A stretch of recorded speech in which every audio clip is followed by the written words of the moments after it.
Hi, everybody, and welcome to Red Wings Rant, where tirades and impassioned pleas for your Detroit Red Wings finally have a home.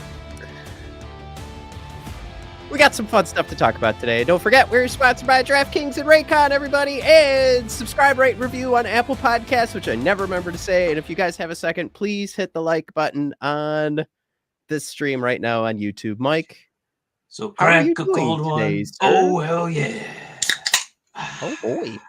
Getting that on a hot mic. Yeah. I have some water. Ooh, this is a cold, sugar-free, strawberries and cream Dr. Pepper. Oh, yeah. You know why? Because the cream rises to the top. Things are going well. Just drove through the ice storm of the century. Can't wait for tomorrow when it's going to be 51 degrees out. Now you just drove home. Yes. So your place of work, they didn't give some sort of like, you can go home early? Better. They said that we have an adjacent hotel, and if you act now, you can save $10 on a queen-size bed. Wow.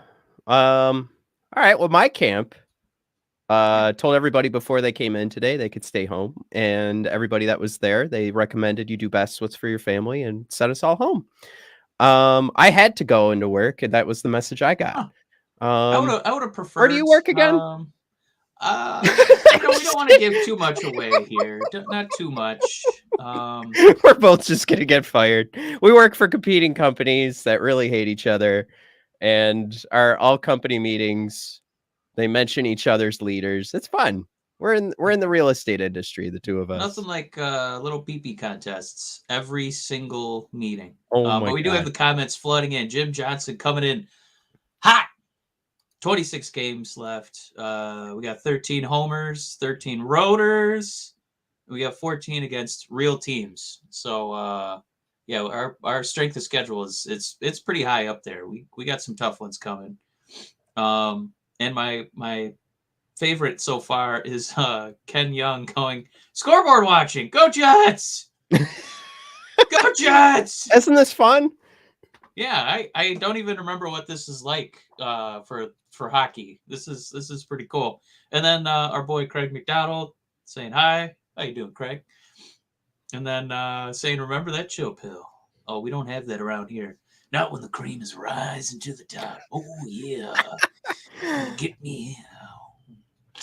Yeah, it's good. Right now we've got 8:48 left in the first in that Jets Islanders game. Of course, if you guys are listening live, you know what's going on. If you're listening to the podcast tomorrow, you already know. You're in the future. Yeah. Right. Yeah. So you know either happiness, sadness follows this game. So we'll be keeping an eye on it. Myself, I don't know if I really need to keep giving updates. It's not really that important. And but by the way, it is fun. in, this is a team that believes. Performance art. Do you mean the Red Wings believe in themselves, or the people on this podcast and all of you guys believe in the Jets? Yeah.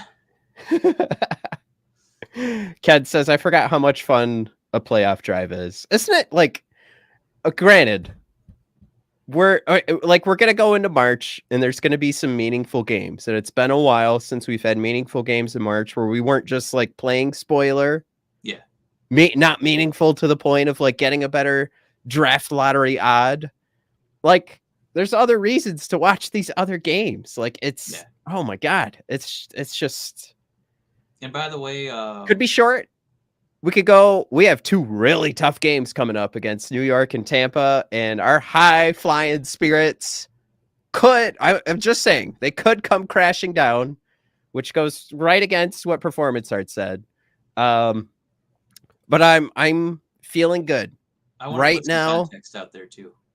That it's so effing fun right now to watch this team and other teams Mhm. that I turned off Hogwarts Legacy, an excellent video game with very little attachment to J.K. Rowling. For those of you who are concerned, because there's actually trans characters in the game. Suck it, Rowling. But yeah, it's so good that I'm turning that off to just completely focus on the NHL. And especially jealous of that O'Reilly in Toronto last night with that hat trick. They look pretty formidable. Matt, I think this might be the year. Yeah. I feel pretty good about picking up Ryan O'Reilly like a week before he got traded. Yeah. That felt pretty good last night. Yeah. That hat trick was pretty beautiful. But yeah, we got to talk some Red Wings. There's Chewy. How you doing, Chewy? I mean, yeah, we have a ton of stuff to talk about today. There's actually been some cool NHL news I wouldn't mind touching on because it's something that we've talked about a lot. So we'll get into that. But it has been fun. Like all week, Elliot Friedman's been talking about the Red Wings. Today on 32 Thoughts, he's got some ditties, and then on the Merrick podcast, they release in segments. They had Detroit Red Wings. Are they buyers? Now was the topic of conversation between Jeff Merrick and Elliot Friedman. It's just fun. And the questions, that everybody's asking when they have their own little hockey podcast is maybe is this for real? And certainly the destiny, like we hold our own destiny right now in our hands. We have games in hand. We have the higher points percentage. Things are on our side.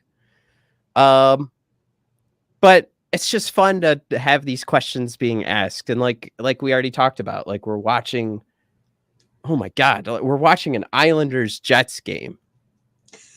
I know you ratings are going to go through not too long roof. Ago. Yeah. Apologies to the Jets. But yeah, the performance art thrown out there. We'll get into this too. I wouldn't be a buyer, but we can make the playoffs. I mean, that is an interesting debate I'd like to go over. But between the chat and ourselves, with Mike and like talking about sports in general, like is it time to make a move like that, or are you better off standing pat and just seeing what happens, which I think there's positives and negatives all around. And I actually heard another interesting point today too, something that doesn't get talked about a lot, but I was thankful that it did get talked about today and all these different podcasts talking about the Red Wings being in the playoff hunt.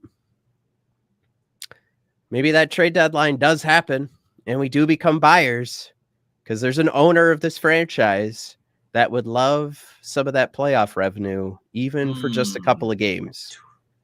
Can you imagine some Little Caesars Arena playoff games?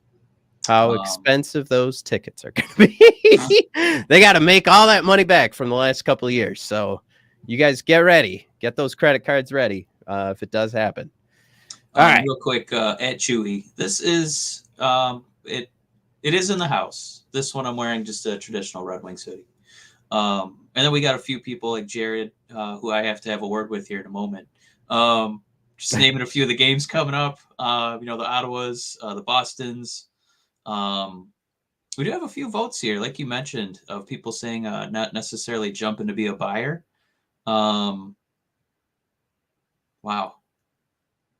Stay pat from Jim. Chewy agrees with Jim.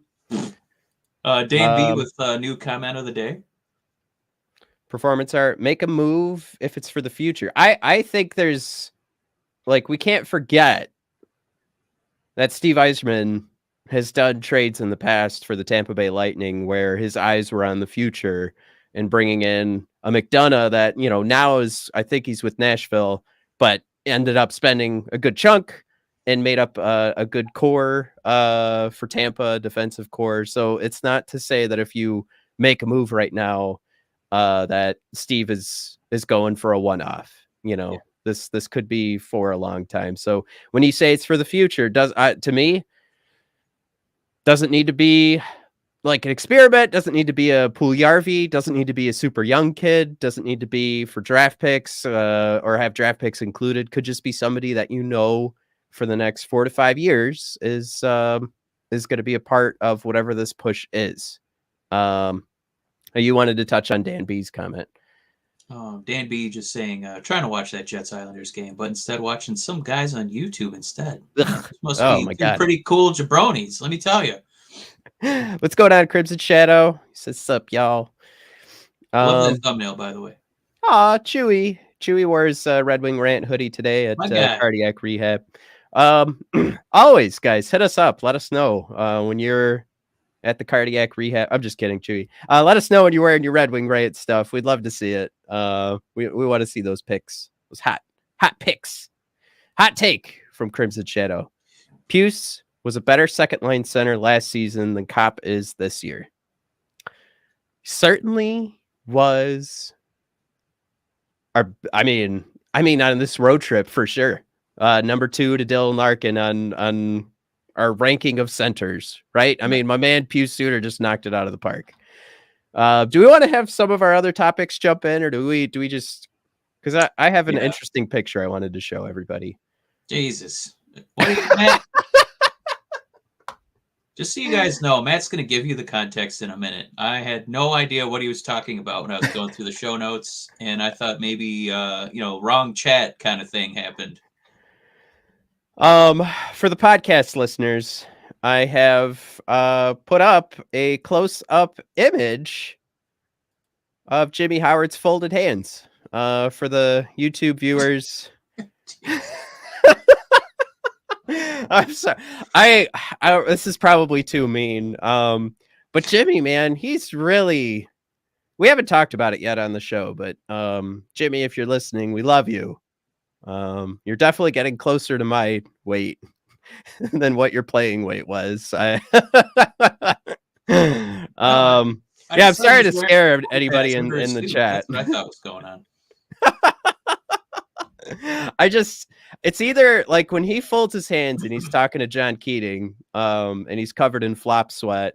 It's either a pile of cigars or a pile of sausage. That's all I see coming out of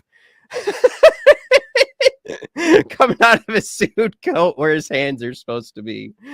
I mean, the guy had some pretty lucrative Red Wing contracts, so I don't blame him finally like cashing in and going to town on all the best food he can. So, Jimmy, hats off to you, sir. Yeah.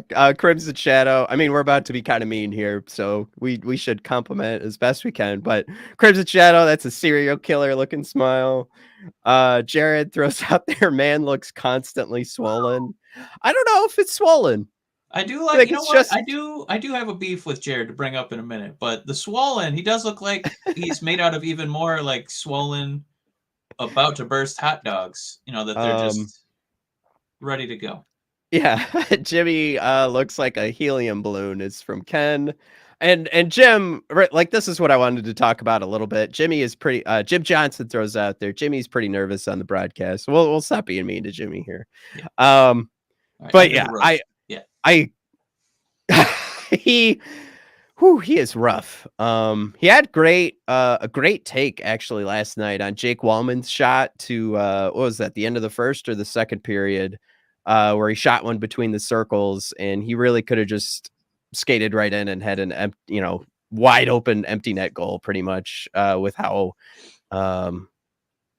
aggressive the goaltender was last night on that shot. And I like that take. That was something like right away I didn't think about. I was just actually in the mode of like, oh man, what a hell of a shot by Jake Wellman. So Jimmy's not like, he knows what's going on in the game.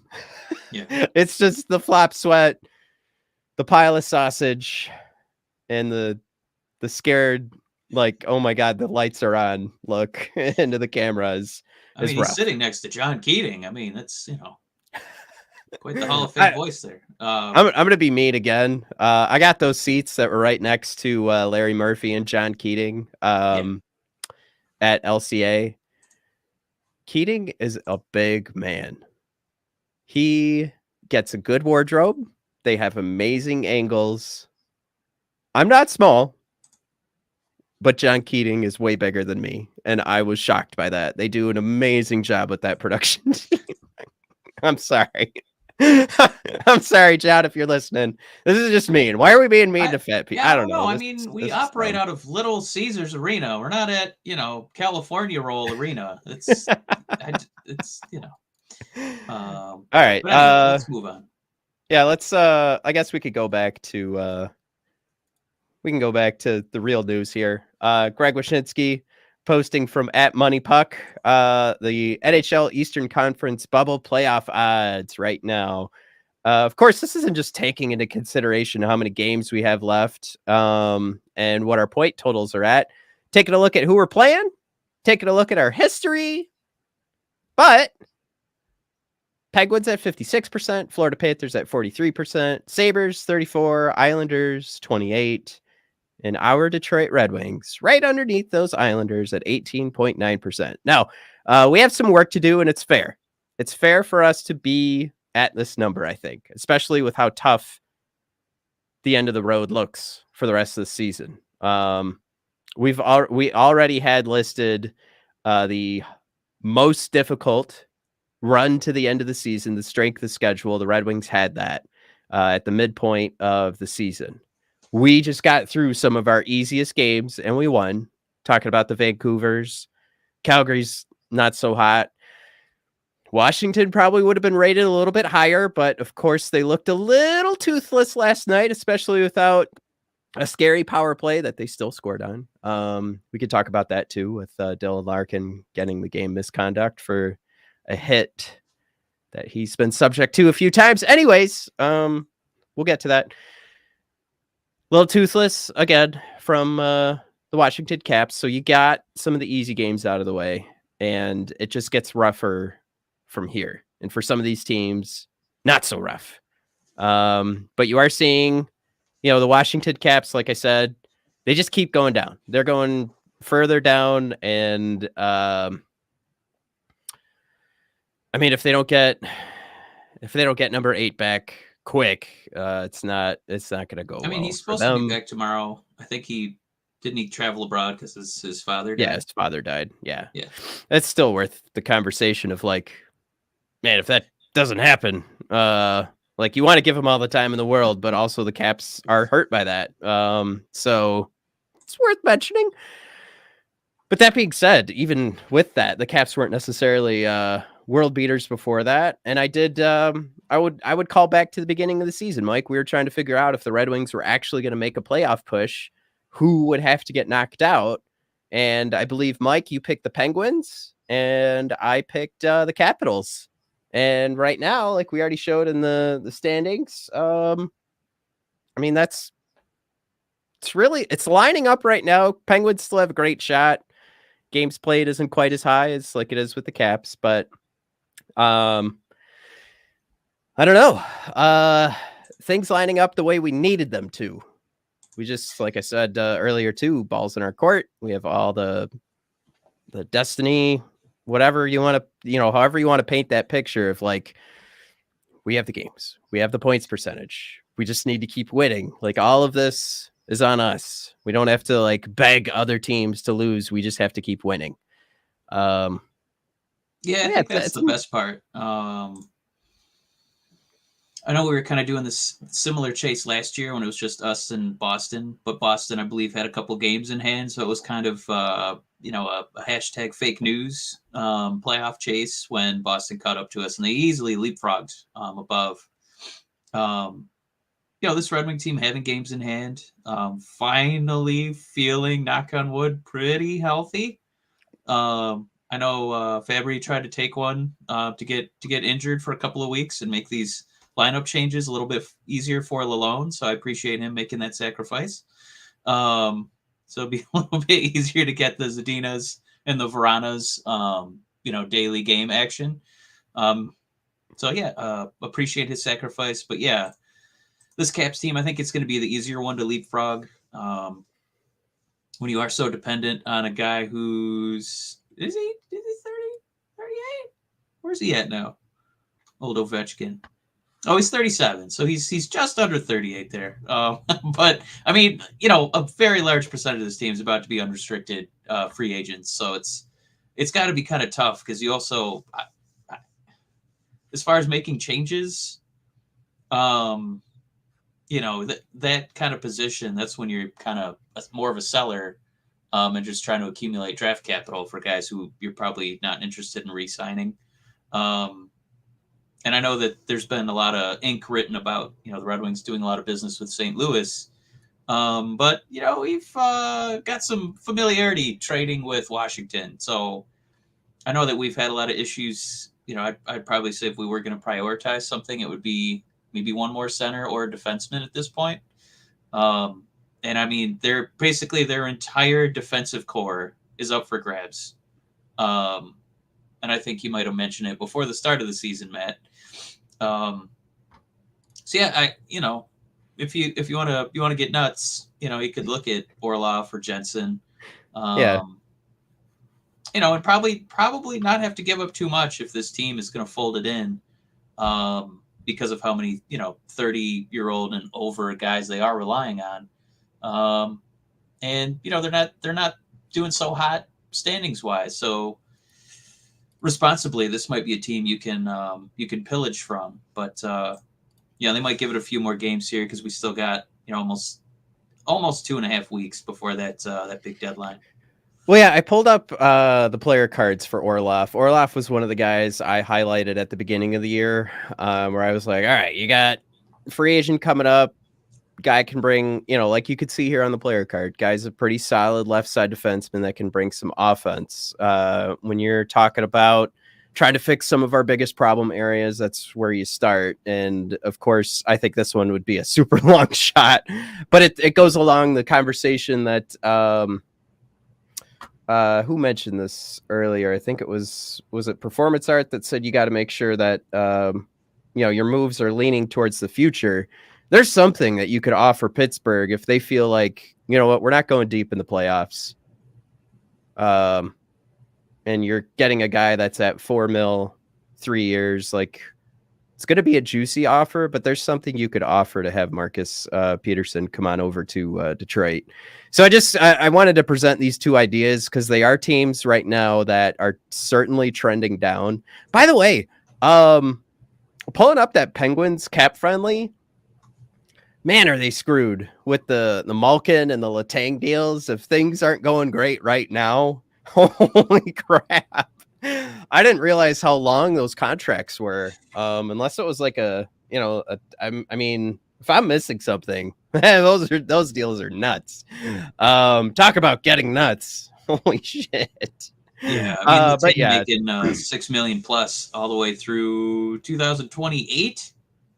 What is that? 3, 4, 5, 6? God dang! And it was age 41 season, so I guess they're expecting him to kind of Nick Lidstrom and Chris Chelios' way, into the Lord of the Rings like shores of his career. So, yeah, pretty optimistic contract there that doesn't appear to have an end in sight. Right. And so that's one of the things where, like, the thing I'm presenting here is like, well, here's two teams that are in this odd position of they're certainly trending down. Do we want to trade with them? Because maybe the general manager is smart enough to know that you could get the rebuild started faster instead of just letting this kind of peter out. Maybe you make that conversation. There's more money in the long run. Maybe you can, hit the accelerator. I mean, if the Red Wings really do think, and Yzerman is pulling Bertuzzi off of the trade block, if they really think that they're going to make a run at the playoffs, and maybe it's just to sell tickets, maybe that's what's going on. They just want to sell tickets till the end of the season. Sure.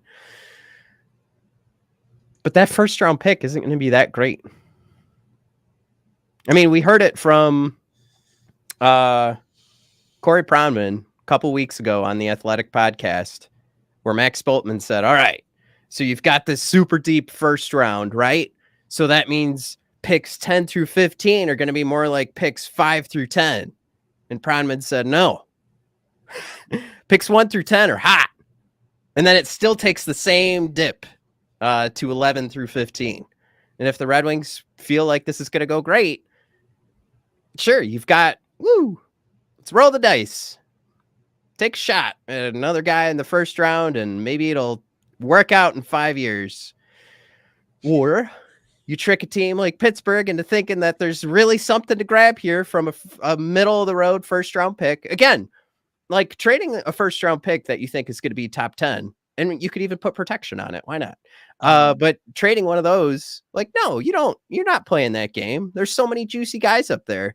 But as the expert said himself, like, certainly there's talent, but it's not to the effect of like you just say, oh, the first round is deep, so that means anybody you get in the first round is actually, like a top 10 guy. No, it just means the top 10 are really great, and that's what they mean by the first round's deep. And then it still peters off. I think that comment, that perspective is really important, and it is something I hope everybody comes back to on, like, timeline for the team. Making another draft pick, playing this game where we're watching, like right now, Marco Kasper games overseas. But think about that level of Marco Kasper, but knock it down a couple of pegs. And then we're watching those games for a couple years. Then he's got to come over to Grand Rapids. So, then we're already past like Suter and Lucas Raymond getting their new contracts. Like, now that conversation's gone. Now we're worried about, hey, Sherratt's coming off the Bucks. Finally. Like that's where we're at in that timeline there. And we're not really at the point where it's like, well, this guy that we drafted at, what would be the number 16, overall, we just got to wait one more year and then he'll come on over to North America. Like, that's not for sure. Clearly we've seen some success from Steve in the draft. But put him on the timeline of Simon Edvinsson, and you're putting that out a couple more years. So I guess maybe that first round pick is with as far as making moves goes. Orlov is obviously going to be a lot more gettable, right? Pettersson, if you're getting him from Pittsburgh, I think they would rather jump out of a building than make a trade with us, especially with a guy this good. Yeah. And also, hats off to Curtis for saying, hi, guys. Appreciate that. And saying, I've been here 3 seconds. Can already tell Matt's either sick or got a new nose yesterday. Old nose job Matt over there. But if you're getting Pettersson, then you're including not just first-round picks. You're including prospects that you like. That's where I think, like, especially because you get club control on a really friendly contract, for $4 million a season. I think you could. I feel like a deal for him would be more complicated, like prospect wise, than trading for Timo at this point, because you're just potentially getting a rental. Yeah, and it's not anything where I'm like putting the pin in Marcus and saying, if you guys don't get him, this is just a waste of time. This is more like an example of the kind of direction I want the Red Wings to go in, and I want fans to kind of have in mind when it comes to like we could give up some assets now, get a pretty solid player, and that's the kind of move that now this team looks scarier, right? Maybe that first round isn't as easy for Boston as they might think. Hey, maybe we can get Carolina or New Jersey, who I think, man, if we lucked out, New Jersey won their division, and then we got them in the first round. Whew. Oh man. But I do think Carolina's running away with that. Anyway, losing focus here. But you make a move like this, yes, you are giving up some substantial assets in return, but you're getting one that's working out right now. And there's also this idea that I kept hearing Elliot Friedman talk about, is like putting in terms the timeline, like your two players. I guess it just matters from the perspective is if Yzerman and his timeline for success is of the Dylan Larkin timeline, or if it's Suter Raymond. If it's Suter Raymond, it's much easier to look at this and say you're giving up way too much to bring in a guy like that. But still think it's worth pointing out that this is the kind of direction I would imagine, maybe not as perfect as this would look, to fill a hole and get major talent and have a tiny little contract. This is ideal, I mean, there's a reason I picked this guy. Again, Pittsburgh kind of coming down. I'm like, maybe they're feeling a little desperate. Maybe they feel like they need to make a move to start the rebuild real quick. Anyway, just this is the kind of move I would expect Yzerman to make. He's going to give up something juicy. I mean, you're talking about like a Berggren, probably. It would be Berggren, first round pick, probably something else juicy. Yeah. But you've got a guy that plays right now, and you've got him for 3 years, and then that super overpay for Sherratt is now evened out.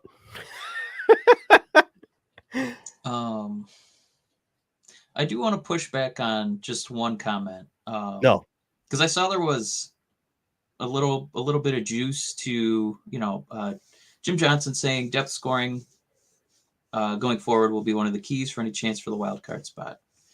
And yeah, I think there's absolutely, value in, being able to roll out 4 lines, and I feel like one of them is, we'll call them defensive stoppers. And that mostly means they just don't know how to control the puck and score. Because you should be able to play, all 3/3 of the ice. What I would want to push back on is I don't think they're a depth guy away from being somebody you can, like, you have to strongly prepare yourself for in the playoffs. So I would kind of put Perron, in that arena where he's, I don't expect that guy to, come in and get, 80 points this season, right? He's kind of right where we thought he would be, a very important locker room guy, performs better than the average player. I don't think we're that kind of trade away. I think even this winning streak being fun, I still think you would be a Timo move away from being relevant. So that, I think it would make that negotiation a little bit easier, knowing that he is a rental. So it's just going to be, a bunch of teams putting up their rental offers. And I would try as hard as you can. Okay, we'll give you first round picks, but not 2023. I'll give you any year but 2023 first rounders. And then, you can have, 1 to 2 prospects. Well, it's going to be 2 prospects, but hopefully not all of the ones we love. You don't get Edmondson. My God, if we can find a way to not include, Berggren, that'd be really nice. But it would be a player like that. Yeah. Just remember, I think part of the deal with Timo Meier is a restricted free agent. I think there's a level 2 that you have to offer that next deal. So when you pick up Timo Meier, I think I remember seeing too, like he's got a huge number too that you've got to hit. Because right now he's getting paid $6 million. And as a restricted free agent, that's a pretty high number. And he's arbitration eligible. So you've got a conversation coming there.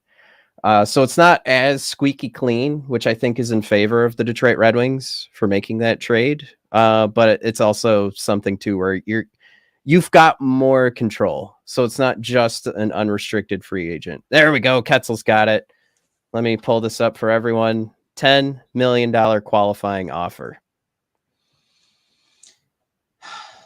That's what you're in for. So again, doesn't make it as squeaky clean. It makes sense for the Sharks. Like if they move beyond this trade deadline while they're rebuilding, and now they've got to lock in, the $10 million qualifying, or you just let them walk. Yeah. Thanks, Matt B. Appreciate it. You guys I love you guys. So that's the huge asterisk with Timo Meier. So you are in for some work. But again, does Steve Yzerman use that? You would want to sign up for, because then paying him and presumably Larkin, and at this juncture, if we're not trading him, probably Bertuzzi, you're dropping like 25, 26 mil into 3 guys. Who's your one season guy? Like Timo Meier, you keep Tyler Bertuzzi. You don't have to worry about it anymore. Who's your one season guy? Yeah, I just mean like, I don't know why, but for the life of me, you've said it like 100 times. I can't get that phrase in my head when you trade for a guy for 1 year. But rental. Bertuzzi's your rental. You're hanging on to him. You're going to bring in Timo Meier as a winger, and then Bertuzzi's gone. Qualifying offer to Timo, 10 mil. Bango, bango. You move forward. It's like I don't think it would be completely I'm going to say unfeasible. I don't even though I'm not confident that that's even a word. You'd be looking at a couple guys coming off the books here. Jared, who thinks that Pius Suter is my favorite guy.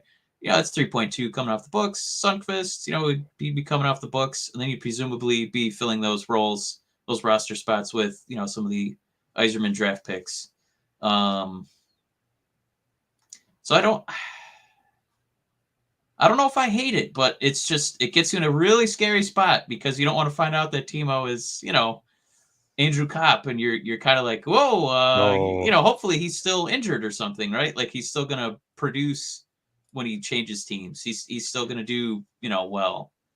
So like my problems with Kopp and Sherratt were that their numbers previously had some issues, and like they had really Kopp looked really good when he had some amazing wings playing with him. Timo Meier, though, I mean, right now you can see his WAR percentile rank. He's at 97%.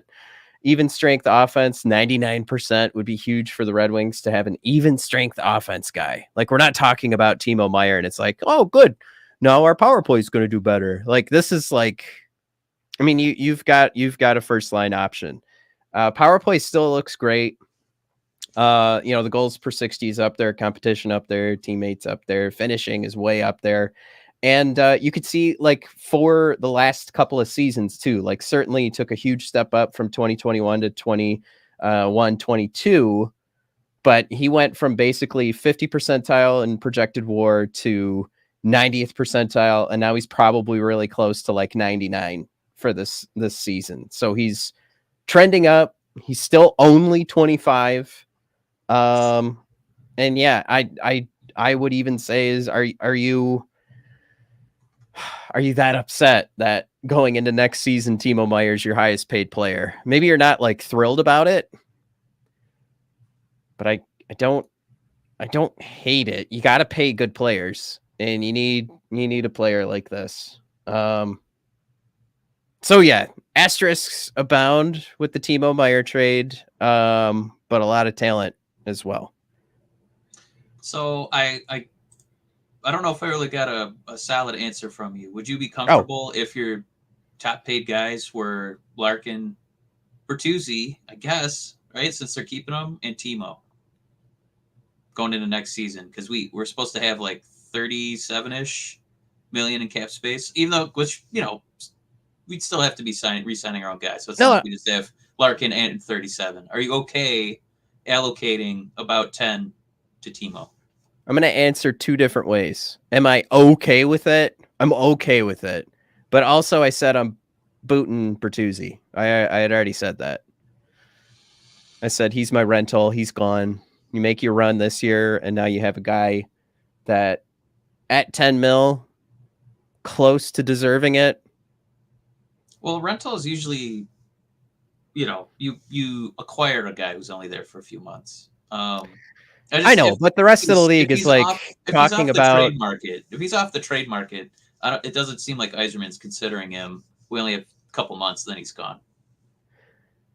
Right. So like what Elliot Friedman said today is he was like, for Steve Yzerman, it's unlikely he's going to make a huge splash. So like the way Elliot put it was like, that's your rental, as he takes Bertuzzi off the trade block and he's going to run with them. And across the league, nobody feels super confident that Bertuzzi's getting a new contract from Steve Yzerman.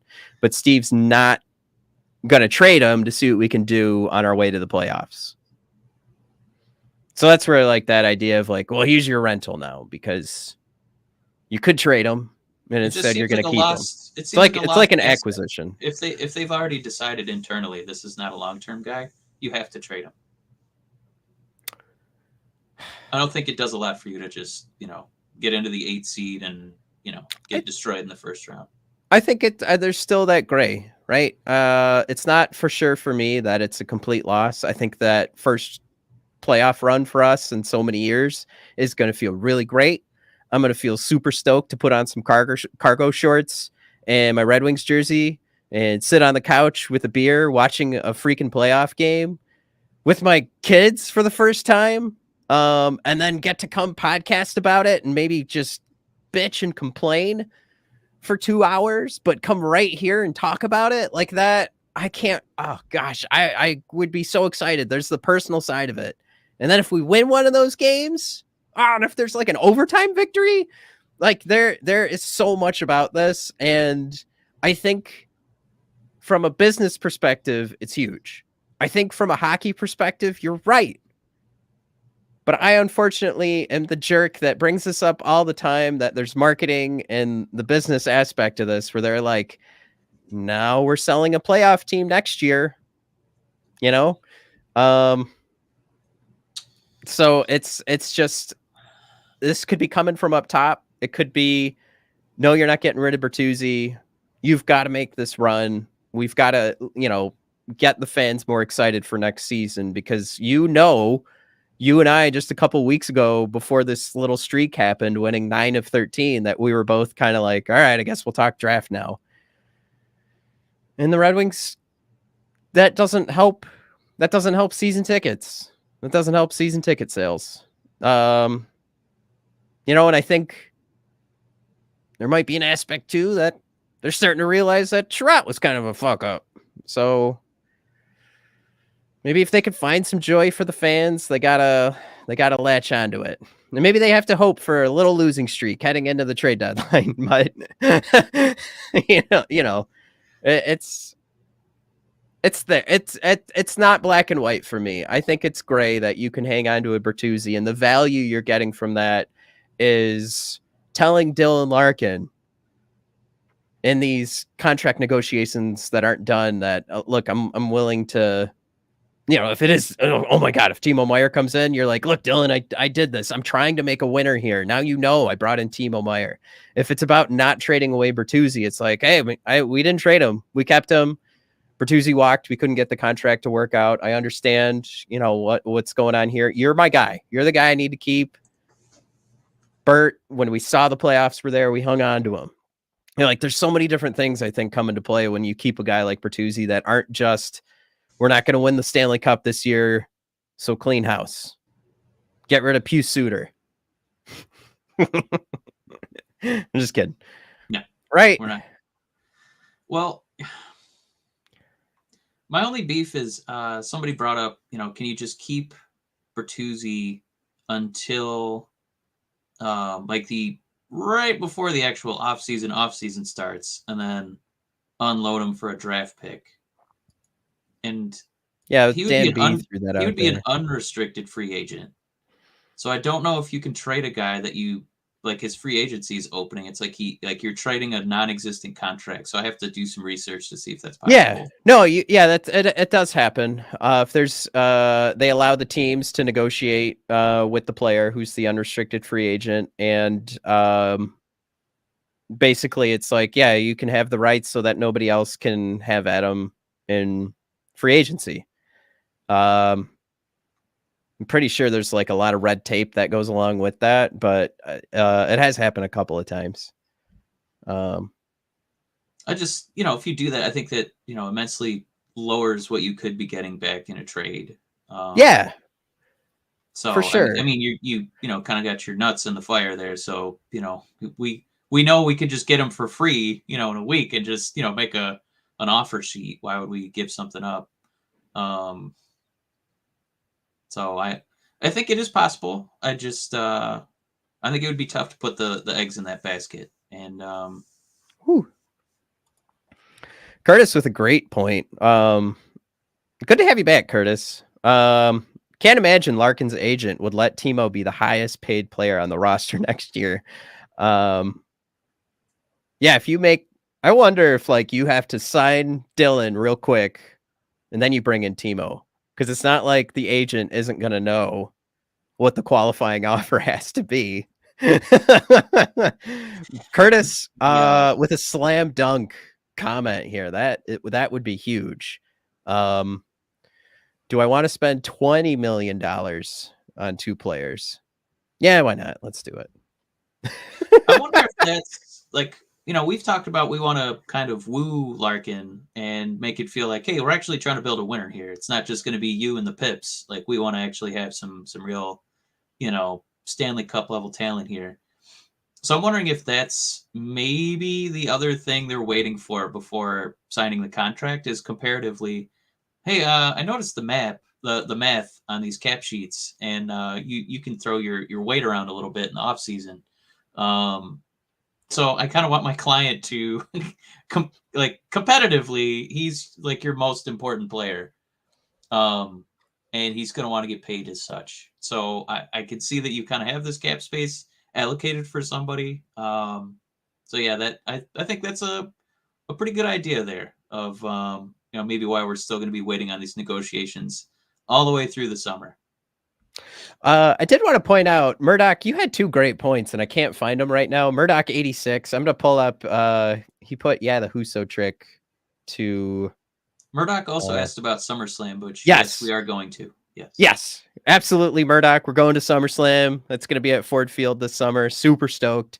He also pointed out too. We forgot to mention it when we were talking about the Islanders earlier, but Matt Barzal being injured for a while here is going to hurt the Islanders' chances too. So, completely, that's a huge element there that figures into: do you trade for a guy like Timo Meier to help out this run and bolster your team because your chances just went up, right?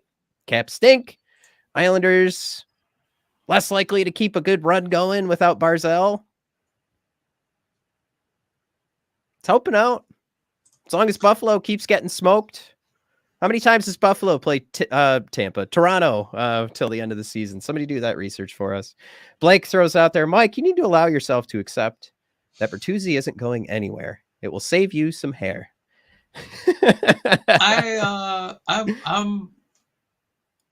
I'm not ready to move him. I feel like I give him a lot more value than I think Matt does. If internally they've decided, we should trade this guy, then do it. See all my porn sooner rather than later. But I mean, they took him off the table, and I'm thinking that they are going to give him a couple of years, and somehow he's again, perhaps unjustifiably so. He's probably going to get some sort of raise, Matt. I wanted to Jim's comment, Torrey Krug as a rental. I don't think he's a free agent for another 5 years, right? Yeah. I did want to bring up that. So I know, we're talking about going back to St. Louis and what, it's just stealing some more guys from Armstrong. You know what? Yeah, actually I pulled it up here. I saw Max Boltman's article today. I was actually mad at Max. Like, the last thing we need is to remind the St. Louis Blues that we completely swindled them last year, sending them Letty and getting back Sonny and Jake Wallman, who's one of the top rated goals. Oh my God, what do I want to say? Not goals above expected. Oh my God. Goals against your replacement player on the defensive side, like one of the best guys in the league since the new year. I would I know the conversation has been like St. Louis is putting Parayko, I think, on the trade block.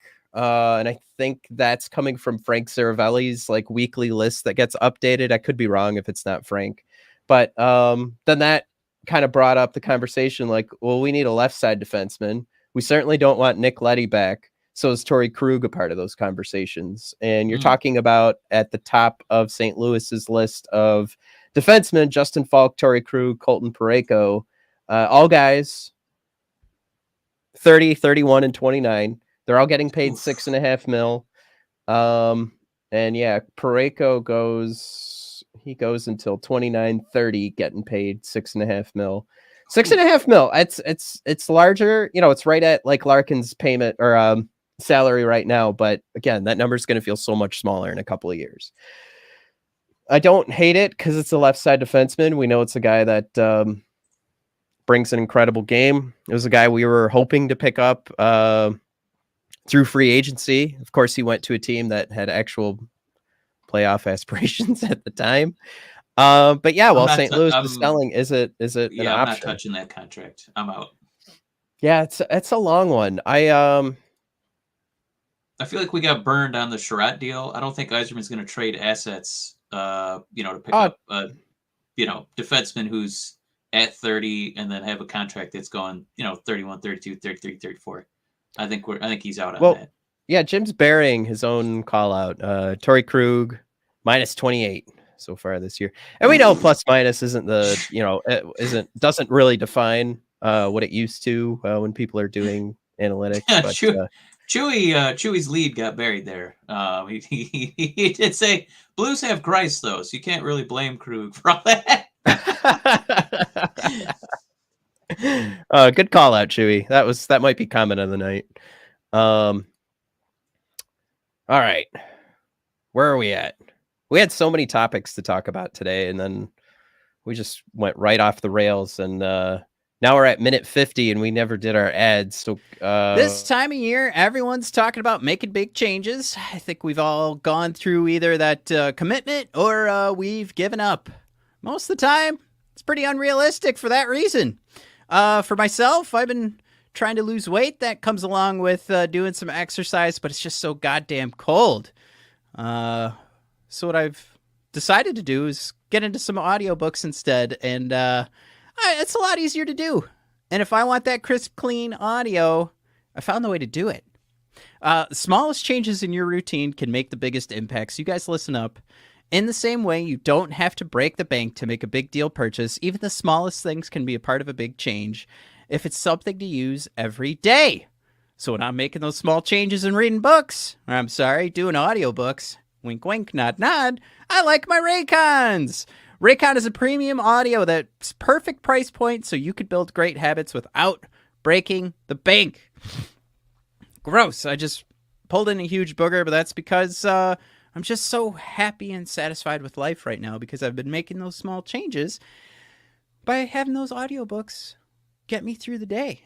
And I do it with my Raycons. Whether you're looking for a pair of everyday earbuds, low latency gaming headphones, or a speaker with a battery that will last all night at your next party, Raycon's got you covered. Yep, Raycons start at half the price of the premium audio brands. So you don't have to choose between products. You can get one of each, or a pair and a spare, and still pay less than you would with some of the other guys. I actually have the speaker myself. I have the earbuds. Speaker, super fun if I'm listening to a movie or something during work or just in my free time. Connect the speaker anywhere. Earbuds, like I said, out and about. I'm ready to go. I like, you got your customizable sound profiles, the earbud tap functions. That's pretty nice, actually, to just get that volume going, especially if you're just laying in bed, listening to a podcast or a book. Just tap away. Left ear, right ear, gets you going. And of course, the crystal clear call quality is fantastic while you're in the middle of those audiobooks or those podcasts. Comes right through. Water and sweat resistant. Hey, for all my sweaty boys out there, we got you. Ready to buy something small with big impact? Go to buyraycon.com/THPN today to get 15% off your Raycon order. That's buyraycon.com/THPN to score 15% off. That's buyraycon.com/THPN. The action never ends at DraftKings Sportsbook, especially after the Super Bowl. You guys think it's all over, but there's tons of ways to bet on all your favorite sports. You can fuel your fandom and feel the heat of the season like never before. Right now, DraftKings Sportsbook is giving new customers a risk-free bet up to $1,000. That's right. Make your first bet up to $1,000, and if it doesn't win, you'll get another shot to cash in. You could throw down on all the major action for the NBA, obviously for the NHL. Golf's going to get rolling. We've got same-game parlays, spreads, money lines, over-unders, and props for you to bet on. It's honestly, it's going to feel endless to you. DraftKings is safe, secure, and reliable. You can deposit, withdraw your cash whenever you want. I promise. I've done it myself. Download the DraftKings Sportsbook app now. Use promo code THPN and make your first deposit and get a risk-free bet up to $1,000. That's promo code THPN only at DraftKings Sportsbook. Minimum age and eligibility restrictions apply. See show notes for details. Hey, everybody. I lost Mike. He's gone. Oh, there he is. Hey, Mike. the internet. Thanks, Xfinity. Now this just came up. This is one of our buddies, Anthony, shared this on Twitter. But it's coming from I don't know, graphic made by Barstool, which from Steve Yzerman, to the point of some of the conversation we've been having. I do believe there's this again, quote from Steve Yzerman. I do believe there's great value in making the playoffs, even if it's for the first time for younger players. That's a great experience. And then ultimately, anything can happen.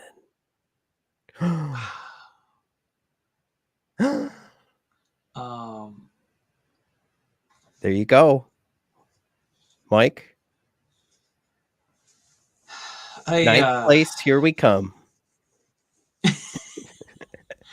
I mean, based on that means we're not making any moves, and we're just going to see what happens. I don't know how you guys feel about that, but that's what I'm picking up from that quote. That would mean hopefully we stay healthy, and it's going to bring the band back together, keeping the band together this year. Probably bringing them back next season. That is not a Timo Meyer quote. Let's talk. I can see in the chat. I gotta set things up for Josh here. Anybody disappointed Vrana got sent back to Grand Rapids? Vrana was not sent back. I saw the post for that, and the group that posted that said, "Whoops, just kidding. That wasn't a real thing." This is one of our buddies, the Grindline Pod. I think they just jumped the gun because they saw like he wasn't on like the Detroit Red Wings roster page, and then I guess they found him later. Was sort of the timeline I saw. That would be much bigger news, and it would be everywhere because he would again have to clear waivers, wouldn't he? Yes, that would be the case. That would be gargantuan news. Yeah, didn't happen. I don't know if anybody else saw that. That's what I saw. Curtis thrown out there. Wow, I totally forgot what Matt used to sound like before the rhinoplasty. Seriously, Curtis, I forgot what I used to sound like. I feel like I'm sick every goddamn episode. Oh my God. You got to ask Jared for those medical well wishes, because I've never felt better in my whole life. Jared, please, just one time. Just once. Just tell me. I feel like we had one or two more topics before we get out of here. Yes. I did want to bring up the Vrana play from yesterday because I thought our boy did exactly what he needed to do to stick around. And there were a couple of highlights that I caught. I want to see if I can bring those up. But basically, like what we're talking about is every time we brought up Vrana, it was always like, all right, the defense isn't there. Guy's always ready to cherry pick so that he can, go in and get those, odd man rushes. But when he whips the puck at the back of the net, it goes in. Right? It just looks great. It does. And that's great. That's fine and dandy. We all love that.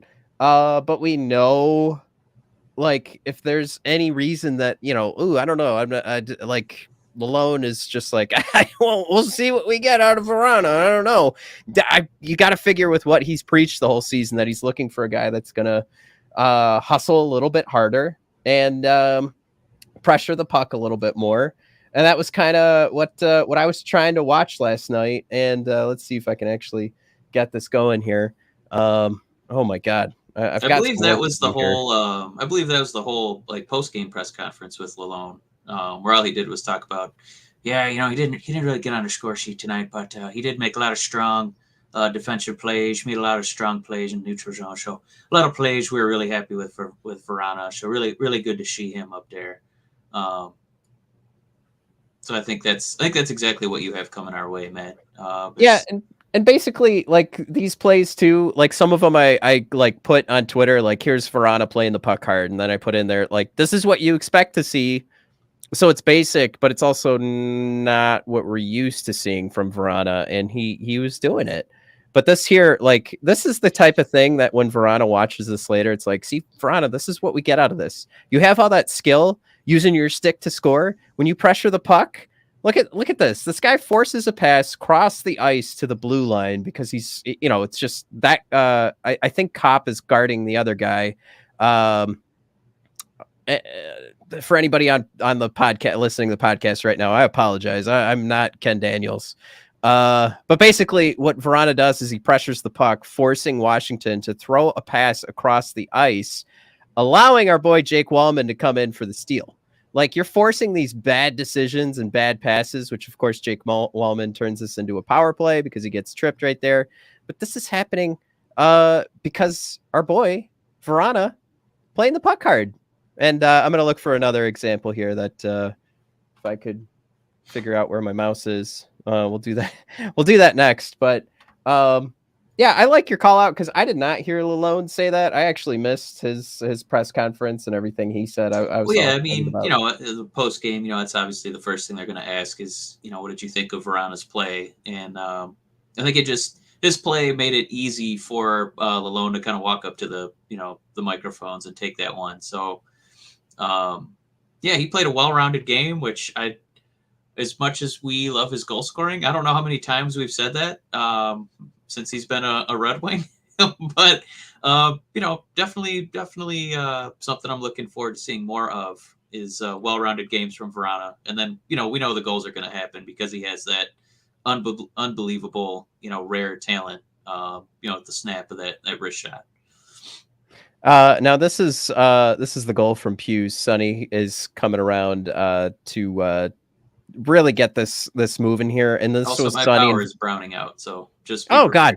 All right, so this is Sonny helping get this, like, sort of activating this rush from Washington, and Vrana's the next guy in. That again is in good position to make that next place. You can see he's coming at Washington, and I can't see anything. This is so small and blurry on my screen.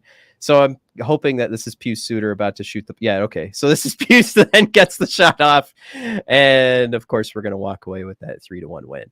So again, is this like, oh man, what a great defensive play? No, it's just Vrana's doing the things that this team is coaching everyone to do. And I think you could make an argument with what we've seen from Vrana. Like, we love the shooting, but we've always said, like, all right, defensive game, not really there, but he makes up for it. And yesterday, I think we just saw a guy that was playing a great two-way game. So all the conversation of should he get sent down or, what have you in that regard? I hope that they saw enough yesterday to keep him going. And I know everybody was mad about Zadina, but it did make a lot of sense considering Vrana you could place on the power play. And it's just for Zadina, he doesn't get that special teams play. So it kind of had to be Zadina, even if he was playing a great game. But I would also say too, to everybody, I think to me, it's more important to see what you can do with Vrana's game than it is with Zadina right now. Especially if you want to play this game that we're still involved in the trade deadline, because you're going to get, I would guess you get something better for Vrana than you do for Zadina. I also guess you want to figure out Vrana because he's making $5.2 million.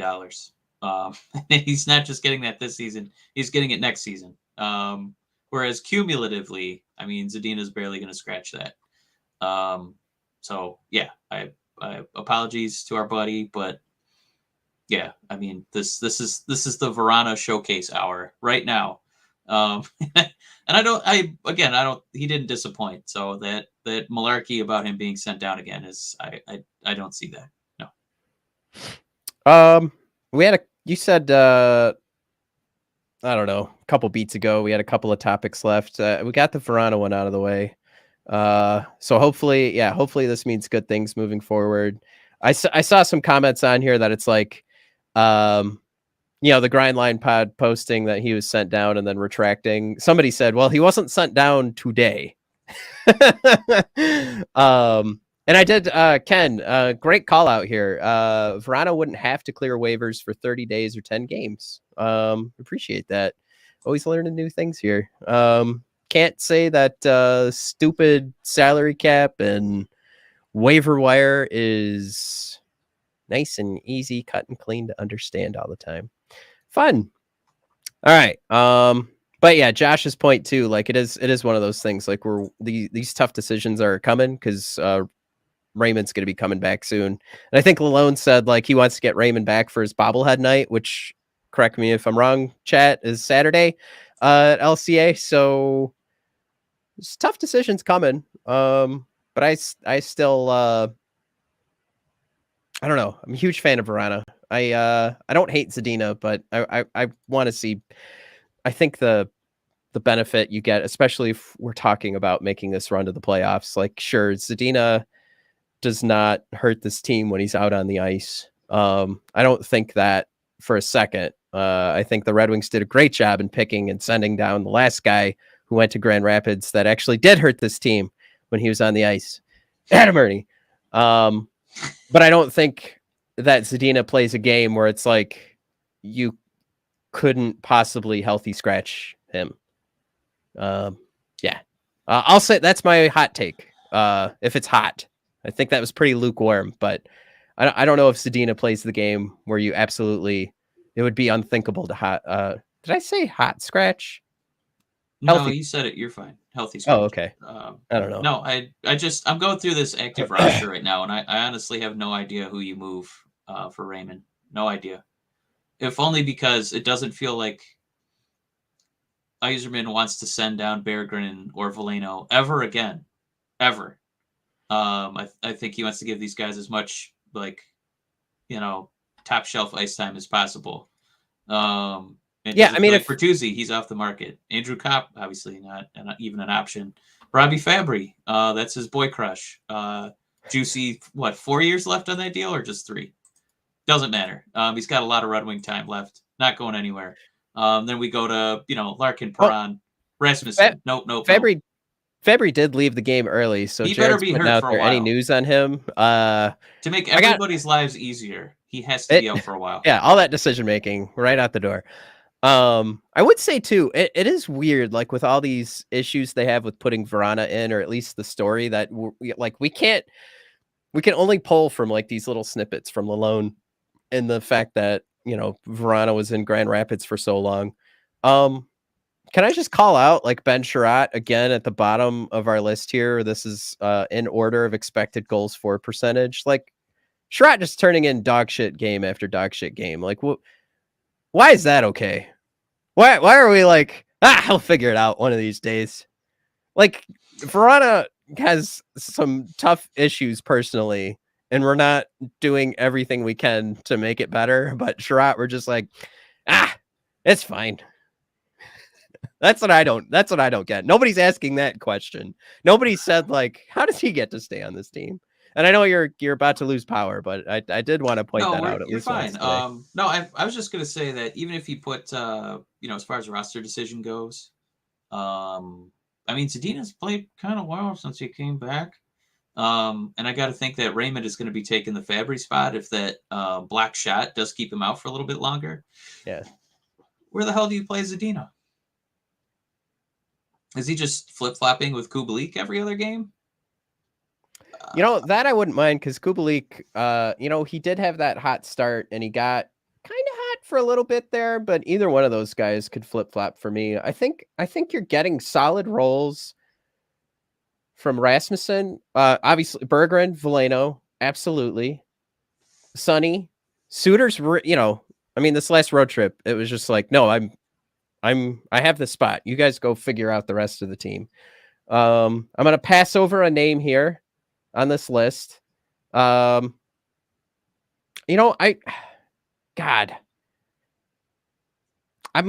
softening on Perron. I'm not, I guess when I say softening, geez, I'm trying to figure out what that means. Was I hard for him before? All right. Yes, anyway. Yes. Okay. Unquestionably. Yes. Particularly hard, man. Yeah. All right. I was particularly hard on Perron, for Perron, and now I'm soft for Perron. So I'm not putting Fabry or Perron on my list, but I have Bertuzzi. All right, I'll put Andrew Kopp on there. He clearly has a defined role with this team, and Dylan Larkin. So yeah, I mean the names I left off there to be subbed in and out, and I know you guys will be mad because then the power play gets hurt. But again, when was the last time Perron did one of those sweet Ovechkin goals for us? So let's go through the list. Perron, Fabry, Kubelik, and Zadina, I think, struggle right now to find a spot, and I wouldn't mind seeing a rotation there. Am I wrong? Does anybody see like all the defensive mishaps from Fabry? Like they're okay with it in the mediocre scoring production? You guys are like, no, that's fine. Kubelik with the hot start. Again, like the hot start, I think is tough to forget with Perron and Kubelik. It's not really there. And don't forget that that was always like power play driven, their hot start, and even strength. They've both been, well, definitely Kubelik. I haven't checked Perron in a while, but they've both been kind of like in the negative. Do you have the J Fresh on that one? I was just curious because for Perron versus like we don't really have enough of a sample size probably, but could you do Perron versus Bertuzzi? The only reason I bring that up is, you know, as far as divvying out those minutes, there's only Can so I do many evolving power play. hockey? Yeah, there's only so many of those you know, opportunities to go around, and as this team gets healthier, I think all of us unanimously, even though I know there's a few spots where we're at odds, you know, in this chat and this discussion, I think unanimously we would want to see Vrana in that power play. So that means he's eating somebody's spot.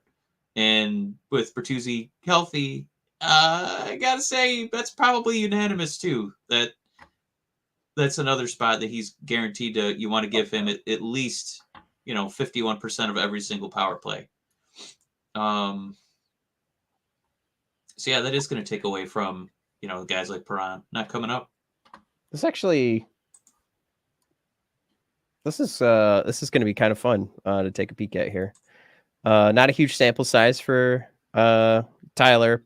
So podcast listeners, what we're looking at here is the Rap'em chart from Evolving Hockey. I mean, you've got two very comparable players here. The goals for per 60, not great.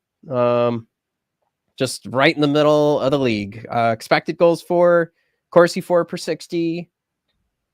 Top half of the league, doesn't hurt. Like you've got in the negative, of course, for expected goals against per 60. And Perron just killing it with Corsi against per 60. So just getting the puck thrown at the net while Perron is on the ice just does not happen. Yeah, I mean, almost mirror images here.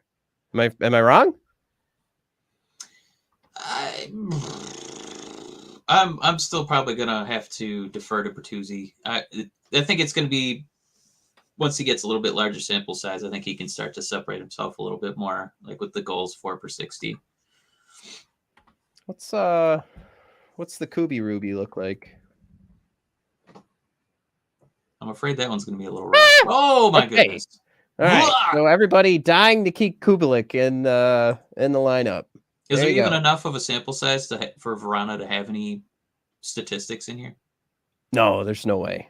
Like if you did Kubelik and Vrana? Oh. Okay. 29 minutes from Vrana. It's still doing good. I mean, basically we're, you know, couple games. Yeah.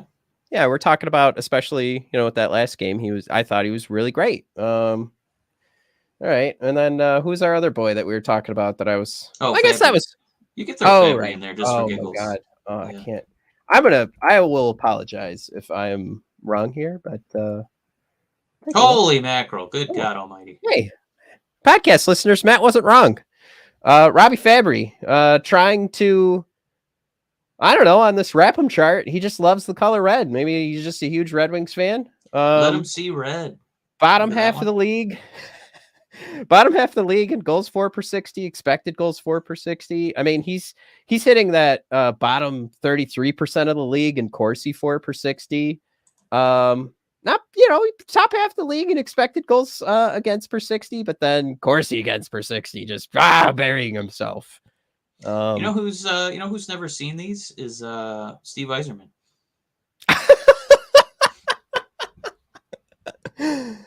We should at him on the Twitter. I'm sure he doesn't. ever open Twitter, but Like, this is right. This is what we would think. I pulled up Vrana and Fabry from the past 3 seasons, but it's like, this is Steve's problem with Vrana, right? Like, he preaches it every offseason, and podcast listeners, I'm showing the last 3 years, so of Vrana and Fabry, and they both have really negative expected goals against per 60 and Corsi against per 60. But it's like, Vrana also has this bar where he just whips the puck in the back of the net. I don't know how one of these can't cancel the other one, but for Fabry, you can just play an absolute shit game for 3 years, and they're like 4-year deal. Let's lock him up. I'm sorry. I'm never going to be, I know everybody loves Fabry, can you, but I don't. with Fabry, can you replace Vrana with Sherratt just for giggles? Oh yeah, this isn't like forwards. Here we go. Holy God Almighty! Yeah, Yzerman has never seen these before. What's girlfriend 60? Is that how many girlfriends you get in by the age 60, or? I mean, this is crazy. As a guy who's been a top line, or I'm sorry, a top pairing defenseman for this multi-season, so back 3 years. What if we just say him as a Red Wing? How does that look this season? Oh, just this season? Yeah. Oof. It's worse on the expected goals against per 60. And it's funny that we even need these because we already know he's so bad that he makes Mo Seider look mortal. You know what I mean? All right, let's put everybody in a good mood. Yeah, we need something nice before we head off into the sunset. Look at Oh that my Jake God! Wallman. Almighty! Oh my God! You know Beautiful. who has seen these is Jake Wallman's agent. He's gonna try and make him a very, very rich man. All right. Well, we got to go. Oh wait, Sneezy Weezy wants to see Bergeron real quick. Sneezy, I got you, buddy. We'll get the dancing bear in there. Ah, all right. Well, Bergeron not so hot. Corsi against us there. Bergeron's young. We don't have to get mad at him. It's fine. Make him feel better, man. Throw a little Elmer in there, and then we gotta go. We gotta go. But I want people to feel good about this and not like we bummed out on all this. There we go. Right. Look at that. There's my Redwood. There's my boy. Shove all those guys with the positive goal for per 60 and Grand Rapids. Keep them down there. That's where Jake's headed, apparently. He's headed for Grand Rapids soon enough. All right, just teasing Steve because he listens. All right, thanks for coming in, guys. Like I said at the beginning of the show, subscribe, rate, and review on your favorite podcast thingy. And of course, if you're watching us right now on YouTube, wouldn't mind the like. And if you enjoyed the show and it's your first time, hit that subscribe button. All right, guys. We will see you after some huge games against Tampa, New York, and there's probably another one that I don't know what it is. But fingers crossed. Playoffs, here we come. Yeah. Woo! See how sad we are next week. Yeah. All right. Bye, everybody.